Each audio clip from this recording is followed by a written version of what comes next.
The marriage, we had a honeymoon. I'll say fortunately on my side, I got pregnant. Okay. I think 2 weeks after honeymoon. Oh, nice. And then unfortunately again, I had an accident, which I had to lose the pregnancy. So after you came back from your honeymoon and you found out you were pregnant, not long after that you had an accident. Yeah. And then you lost the pregnancy. I lost the pregnancy. Did you know you were pregnant at the time Yes, I the did. accident happened? Yeah, I did. So how did you take the news when you were told by your doctor that you had? Did you have to make a decision about losing the child or losing the pregnancy and having your life, or it was by default because of the accident? It was just by default. So what happened was that I was pregnant. I was going to work. I had an accident, and then I went to the doctor. I had all my checkups. Everything was fine. 2 days after I realized I was bleeding, I went back to the hospital and I had miscarried. How many weeks were you in? 13 weeks. 13 weeks. Wow. How did your husband take that? It was an accident, so God will give again. God to give again. And how long did it take before God gave again? 2 months. 2 months. Oh, wow. You've been hitting yourself. Sharp. Yeah, actually. Partial. Necessary. So in 2 months after that, you got pregnant again. Yeah. This time around, it was good. We went our normal lives. 14 weeks, I lost it again. Why? I slept, I woke up, I was bleeding, went to the hospital, we had miscarried. But prior to that, your doctor had not told you about any Nothing. condition that, Nothing. could jeopardize the pregnancy. Nothing. So it was after the second miscarriage. That's when we went to do all the tests we had to do, and it was still nothing. There was no diagnosis. Nope. Nothing was said about your condition. No. Nothing to do with your pelvic, nothing to do with your ability to carry After a that full-term baby, nothing of the sort. After that time? Yeah. No. But later on, did the further test indicate anything? After the fifth miscarriage. After the fifth one? Yes, ma'am. So you tell me the first one happens when you had an accident right after your honeymoon. Then your first miscarriage happened. And then the second one, 2 months Yeah. after the first one. Yeah. And the third one, how did that happen? The third one, I was pregnant, and it was even showing. So I went to the hospital, everything was fine, fetus was fine, everything was fine. Then again, I went for checkup again in 2 weeks. So, because normally your gynae will just prompt you to come back in 2 weeks' time. So I went back in 2 weeks, fetus was checked, there was no heartbeat. So I was admitted, and then I was given a lot of shots. I was given a lot of shots to revive everything. After a day, there was still no fetus, so they had to do a DNC. Wow. Yeah. I mean, I'm looking at it from the community that we're in, where, for instance, you said the third one it was visible. You could tell that you were carrying a baby. And for people knowing what had happened in the past and what were people's reaction towards your family, your husband? We live in a community, a society where people talk a lot. They assume all sorts of things. What did you have to deal with socially? Okay, so Marian, I am not a community person. I am not a society person. Yeah. No, I don't do what society say. So the first blow was between my husband and I. And to tell you, anytime I got pregnant, not even my extended family knew, not even my parents. Okay. No. So Why is that? Nothing specifically, but I presume that I can't be pregnant and say, "Hi, mommy, I'm pregnant." No. You have to see me to see I am pregnant. Oh, you wouldn't tell her? No. So it's like, unless you see me before you know I'm pregnant. So I didn't really have to think about society. I was actually thinking about my condition and my husband's reaction. But then we put through it ourselves. What was his initial reaction after the third one? Yeah, debut, that kind of thing. But he was strong, but I was stronger. Like, it will be well. So far as I'm able to carry the pregnancies, when it's God's time, we will be pregnant again. Yeah. Did you think that there was some odds against you? At some point, yes. What did you contemplate? So you see that kind of thing that's like, have I wronged somebody? Is there a spiritual battle? Did I do something wrong? And a lot of the thinkings. You see that kind of thing that, did I wrong somebody? Did I do anything bad? When I was young, did somebody cast a spell on me? That kind of thing. But then again, I made sure that my faith overcame my fear. And in trying to find answers to these questions that you were pondering, did you sought spiritual assistance anywhere? Did you, how did you clear your mind on that? I prayed to God. I go to church. So it was me and my God. Life-changing stories. No one else. Myself, my husband, and God.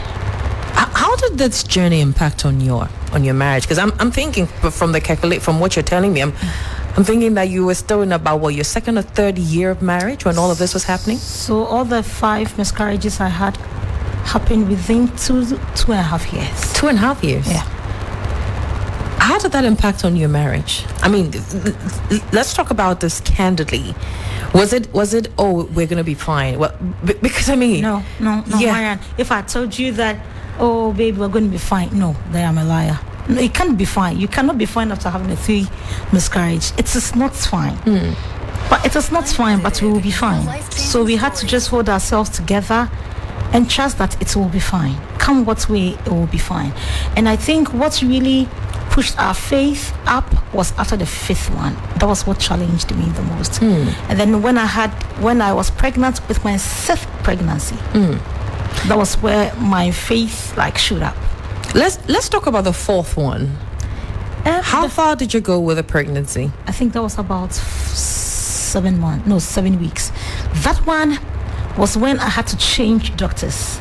So that kind of thing that you hear someone says, oh, there's this good doctor here, you can visit. And all these times they didn't know I was pregnant. I'd been pregnant before. So obviously, young couple that you've married, and you see that kind of thing that society will tell you that in 1 year, in 2 years, you're not having children. Yeah, there's this doctor. So I was referred to one doctor at the police hospital then. Okay. So I went to see him. They were like, okay. But then that time, sorry to say, but I didn't really like the environment I was in. So I asked the doctor, can I see you privately? Like, okay, then we arranged that. So after everything, I realized that he had his private practice? Yes. Okay. Yes. So I had to switch to the private section. We did all the tests, and with the 4th one, I realized that I couldn't take anything in, not even water. So anything I took in, I had to fill up. During the time you were pregnant? Yep. So that one as well. I slept, woke up, was going to work, went to the bathroom, boom, I was bleeding. Wow. And all those instances when you go to the washroom, exactly, and you start to bleed. Some of them are on my bed. When I wake up, on my bed is soil. And your first reaction when you see this? A biome. Again. What about in-laws? Did they know what was happening? Like I said, did they have earlier, a clue about? So like I said earlier, I was not doing my parents. Right. Not even doing my parents, to even do my husband's parents. Your parents didn't know about what you were going through? So one funny thing was that when I was pregnant with my 6th child, I did not even know I was pregnant then. On the days, as normal, usual African parents that we have, they'd be like, no, it's not normal. Now you have to go and see somebody. So I'd heard to my parents. My dad came to pick me, drove all the way to Koforidia to go and see this herbalist who does herbal medicine for people to get pregnant and all that. All these times, my parents were not aware I had miscarried. So, they didn't know about all of that? No. So they only thought that... So when they were asking you why you weren't getting pregnant, what were you telling them? They couldn't tell me why I was not getting pregnant. They couldn't ask you that? They couldn't ask me that way. So obviously, 2 years, she should be able to get pregnant. So since it was not coming, they thought that it hadn't come. So they took me there. But looking at the environment and everything, the woman was telling me they had to leave me behind for 2 weeks. Wow. Yeah. You had to stay back for 2 weeks? Yes, with the woman. I had to bath some herbals and blah, blah, blah, blah. I'm like, okay. Then I told my mom that, you know what, please take me back home and give me 1 week. Let me go and just psych myself physically, spiritually. Just let me be in the mood of being with this woman for the next 2 weeks. So my mother agreed, obviously. And then they took me back home. 3 days. I was not feeling too well. I checked and I was pregnant. Real life changing Were you stories. planning to go after the 1 week? No, Okay. because I was not convinced the first time. Because if I was that convinced, I would have made my parents leave me behind. Why were you not convinced? I mean, this is herbal treatments. Um, Did you think there was something more to it? no, I believe that the same God who said we shall not be barren will give me a child. And yes, I'm not saying that herbal medicines is not godly, but then I believe that I don't have to be with this woman for 2 weeks. This particular woman that you were directed exactly. to. And then 2 weeks. What am I coming to do with you? 2 weeks? No. What did you see there? Did you meet other women who were also there staying 2 weeks? Yes, I saw other women who were in the room. They were locked, and they have this all buying leaves all over them. They have to bath with some concussions and all that. I was not too convinced. Yeah. Did your husband know that you were going there? Yes, he knew I was going to a herbalist, but as to what I went to see there, he was not there to see. So then you came back home and you said after 2 or 3 days you found out that you were pregnant. Yeah, that was my sixth pregnancy, which is my first child. That was your sixth pregnancy. Yeah. What was different this time? Nothing was different because I nearly miscarried that one. At 5 months, I nearly lost her. That evening I was at work. I went to the washroom and then I realized I was bleeding. But this time when I looked in between my thigh, I could feel a baby. I could feel a thing. Yes. So I quickly called my husband. I was like, okay, we rushed to the hospital. And funny enough, my hospital is as far as Hachu. And then I was in Pram Pram. So I had to drive all the way to Pram Pram, to Hachu. We got there. The doctor examined me. I was like, you are done. It is good you came. No, prior to when I called my husband, when I saw the blood, I stood up. There's a mirror in the bathroom. I looked into the mirror. I said, God, if you say we will have children and none shall be barren, if I lose this child, there is no God.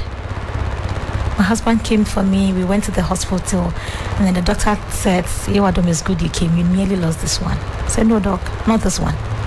Devil, you can take 1 up to the 5, but the 6th one, no. You can take it. I won't lose this one. I was admitted then in the hospital. I literally stayed in the hospital 4 months. The day I went to the hospital, I was admitted. So that time, they had to call the anesthetic. They had to rush me to the theater. They had to stitch the womb. They had to stitch the So womb. they call it a cerclage. Yeah, so they had to do a cerclage. The procedure of closing your womb. Exactly. So that you don't miscarry. Exactly. That is not a joke. No, but it's not. Because I'm thinking if you're having, if that same procedure was happening on the outside of your skin, it's a lot of pain, I can imagine. No. And I did that particular procedure. How did that feel? Do you remember? How did it start? How did it feel? So you see, when I went to the hospital, I was in the consulting room when the doctor went out. Okay. Then a midwife came in. I was like, were you the one who was here before doc went out? I was like, yes. Like, the man is praying. Oh, the doctor is praying. I'm like, praying. That was when he came back and said, you nearly lost this one. So he had already booked for the theater and everything. Like, we have to stitch the womb. I was like, if that will help, why not? Let's go. I was not scared. No. So you didn't even have time to be told what the procedure meant. No. And if there were even possible complications, so you can contemplate it and say, I want this procedure or I don't want this procedure. At that moment, my faith was over my fear. And I knew that I was not going to lose that one. No, I can't.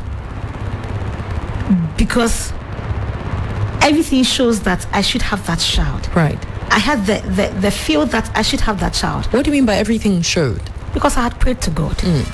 He cannot give me a 6th one and take it away. It is not even God who takes it away. When you say he can't give you a 6th one and take it away, is it that you had the inclination that the 5 that you lost, you had to lose them, but the 6th one, were you told by a prophet? what was it? Where were, from that conviction that you had? So that time, the sixth one, which is my daughter Adansia, I had gone to church, a normal program at church, and then I was going for an ICG. I was going to an ICGC church. Okay. And then Professor No came over. No, was it Professor No? No, Professor Zando. Okay. Act Temple. He came over and then picked me from the crowd and says that, what have you done in this church? What do you want? No, what do you want? I said, I want a child. Yeah. Okay. What seed have you sown in this church? Whatever you have done in this church, go and touch it and pray to God. So I went to touch whatever I did. Yeah. And the man prophesied, exactly 30 days from now, you will carry a child. So I held on to that. So you were convinced? I was so convinced. Because you had been told by the prophet that you will have a child. So you knew the sixth one was destined to happen. So I knew for a fact that no, I can't just. But I'm sure you didn't envisage that it was going to be that complicated. No, because from day 1 to the 5th, I was so fine. No spotting. I threw up a few times. I was that strong. I was going up and down, doing my daily activities, going to work and all that. Yeah. Let's go back to the theater room where the doctor comes back after praying, and you obviously you don't know what is going to happen next, and then he tells you, well, I've got to stitch your womb. I said, yeah, no, I don't. We have to go to theater now, and that is the word he emphasized, now. It's like, okay, so in my situation, he had to speak to my husband. Right. This is what they have to do. Unedited, I was like, my husband was like, okay, let's go. Like, if that is what is going to help, let's go. So after the theater, I was wheeled back to the ward because of the condition. So because of the fact that they call it a threatened abortion, I had to literally sleep on the bed. That the bed was adjusted in a way that instead of my head being up, my head was down and my legs were up, like that. That was my sleeping position for 4 months. You're kidding me. I'm telling you, and I don't have to sit. Your legs were up, Yeah, your head tilted down. backwards Like that, for 4 months. straight up. That was my sleeping position. And So- I can't okay. sit for long, more than 5 minutes to eat. So the stitch was done. Yeah, the stitch was done. I was kept in the hospital for 4 months. And when the stitch was done, you didn't experience any bleeding. Spotting I did, but not bleeding. So there was close monitoring on me because I was in the hospital. Like, I was literally working in the hospital. That was my home then for 4 months. So there was very close monitoring on me. How did your husband handle those hormones? He has to be strong for us. So he was strong for us. Coming and going every time. Every single time. Sometimes he sleeps over. But your parents knew you were going through that at the time? Nope. Are you kidding me? I'm telling you. Nobody but your husband Yep. knew that you were in a hospital and had undergone this procedure for 4 months. Your mom didn't know. Nope. Your father didn't know. You have siblings. Yes, I have siblings. Your siblings didn't know. Except my younger sister, because she was a nurse. And She is a nurse. and she didn't tell your parents about it. No. So it was deliberate to keep it away from your parents. Stories. Like I said, I didn't know how to say that I was Yeah. pregnant. Yeah. I had gone through that. It wasn't something you shared with them. No. Right. No. So 4 months you were there, you've undergone this procedure. It's between you and your husband. Yeah. So on the 7th month, when my dad was like, oh, it's a saying, like, everything is fine, I want to come and visit you, that was when my husband booked the news to him. Yeah. So And how did they take it? yeah, cool. They know me to be that type. So So you came back after 4 months. I didn't come back. I came back 4 months with my child. Are you kidding me? I So didn't you- leave the you- hospital till I delivered. So you stayed in the hospital for Yeah. a good 9 months. For 4 months. For 4 months. And when it was time for you to deliver, when you were having contraction, all of that, then what? I didn't have You didn't have contraction. I woke up one of the days and I was due. I was close to due. So I that time there were less risk, as they termed it. So Okay. I could get up, I could walk to the nurse's bay, we eat together, we chat together and all that. I had gone to mix my Milo, take some thick Milo be pie and my meat pie. I was coming to At the time, you could walk around a bit. yeah. Right. I was close to delivery. Okay. So I came to munch on it, and then doctor comes around like, oh no, okay, dog, I'm tired. Okay, just let me examine you, because that day was a holiday. 6th April 2015. Okay. It was a holiday. I was like, you were dilating, like you are 2 centimeters. Like, dog, like I cannot feel anything. It's like, no, right now. So I literally went to the labor ward with your Milo and meat pie. I tell you, my dear. So on the bed there, You went into labor with Milo and meat pie. I was holding it, my dear. I went in there and like. Then he recalled that when they brought my folder. He recalled that he had done miscarriage. So again, he had to take it out. He had to take the stitch. He has to go in there again and remove the stitches. That can like access the child out. Yes. Yeah. So he took it out. Was that must be painful as well, or because it had healed and it was just a removal? Sweethearts, imagine that you have a stitch and it's healed and they are removing the thread out. No matter who you are, it's hurtful. And your womb. Yes. The fragile part of the body. And then they took it out. I was laboring nice. 1 centimeter, 2 centimeter, 3, 4. Come and see shouting. 5, 6. The 6th one, so between the 1 and the 6 centimeter was about 13 hours. The dog comes, examines me, then he goes and come back. This time when he comes back, like then he goes. Then like the doctors and the nurses, there are times that so like what is happening? He comes back and say, we have to go to the theater. Why?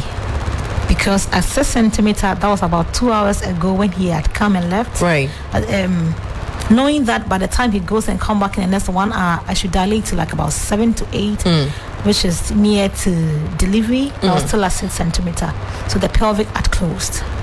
And the baby was there. The baby was stuck in there. So they had to, I was like, dog, sharp, let's do this. So he brought the consent from my husband signed, I signed. So I went through both pain, both the labor one and then the theater one. I was right to the theater. They brought her out.